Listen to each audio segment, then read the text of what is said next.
దాశరథి కరుణాపయోనిధి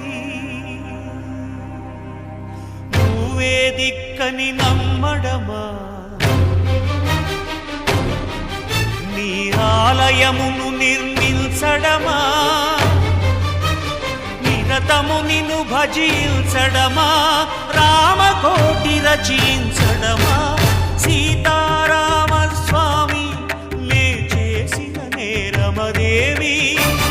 నీ దయ చూపవదేమి